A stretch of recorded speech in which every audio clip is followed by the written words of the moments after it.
Hey friends, Joe the Farmer here. I've got my buddy Nick. You guys remember him from the chainsaw video. He's my neighbor and hunting partner, and just a good buddy. And he's actually a glutton for punishment too, because today is going to be a really fun day or a really sad day, because the Hawkeye Country blind, we're moving it.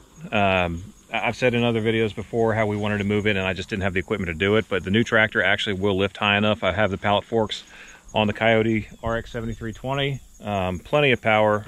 Power for days. But the challenge with this blind is that it looks like it's in a good spot, but we have doe bedding and buck bedding all behind us, and anytime someone sits in this thing, they just know it, and you don't see anything. You could have deer all over the property, and if someone's in this blind, it's a non-starter. The great thing about a box blind is that it's a great place to go with a friend. It's a great place to go with kids who have never hunted before. I like to move around a lot. I can't sit still for an entire day if I'm doing an all-day sit, so a box blind for me just makes a ton of sense. I like to drink coffee, I like to hang out with my buddies, and we like to kind of talk and tell jokes while we're in the blind, because if not, then it's just hunting. Yeah, and then it's just hunting. And the deer don't always cooperate, so yeah. So the plan is we're going to take the staircase off, probably just lay that in the back of the truck. It comes on and goes into pieces, so we could take that apart. It just hooks onto that landing, which is great to have that landing because it's a lot safer getting in there. But we can leave the landing on there, and then the question is really going to come down to, what do we do with the legs? These are anchored into the ground. This has been here for probably about 2 years, and we just stopped using it because it just wasn't a good spot. So come along with us. It's going to be fun. We're going to enjoy a nice, beautiful day, some fellowship with friends, and we're probably going to embarrass ourselves by breaking this thing, and that would stink. Anyway. Let's do it.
You know the expression where duct tape fixes everything?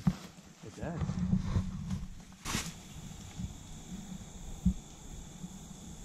Every time. This will be interesting to say the least.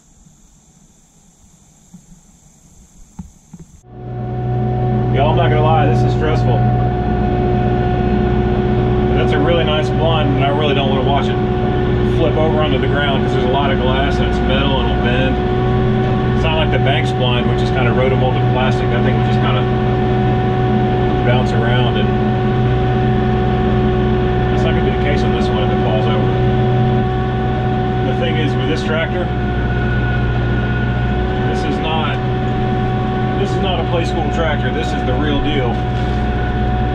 And if this thing wants to push that thing over or turn it into a smashed up Coke can, it will. So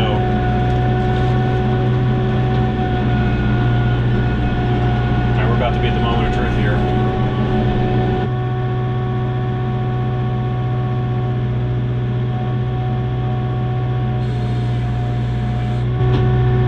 Alright, we have it off the ground. I don't know if that really means a whole lot. Alright, we're definitely mobile. I would not say this is the most solid plan, but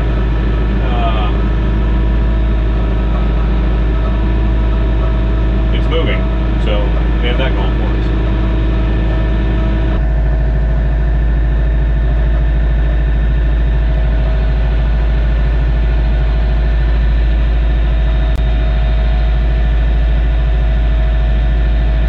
If we can clear this one spot coming down the hill, I mean, this is, first of all, when you're on a tractor, you want to have your center of gravity as low as possible. I have a huge hunting blind that's made of steel about 20 feet in the air, which makes me automatically a lot more unstable, which I do not like. If I can get past this part, and like, straight up, if this thing starts to go crazy, I'm going to drop it. I'm not going to flip the tractor or hurt myself over this hunting blind. But if I can clear this one spot and get into that hayfield, I am golden. And we are about 40 yards from doing that, but we're going really slow.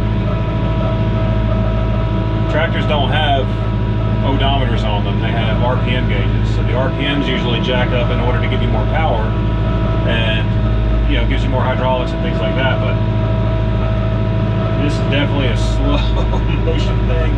I have to laugh because I'll just start sweating bullets and crying. This is either going to be tears or a lot of high fives when we're done. Or, you know, elbows because COVID.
But the hard part's over. We made it without crashing the tractor, the blind, Nick's truck, or each other. So if we can get this thing leveled and in place, then I'll be really excited. Get you a friend that does this kind of stuff. Super Nick!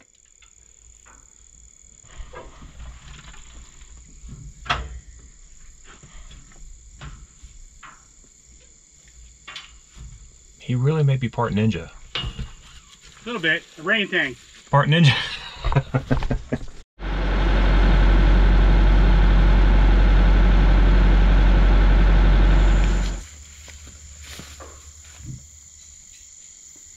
Yeah, it's like Ant City up there. Yeah.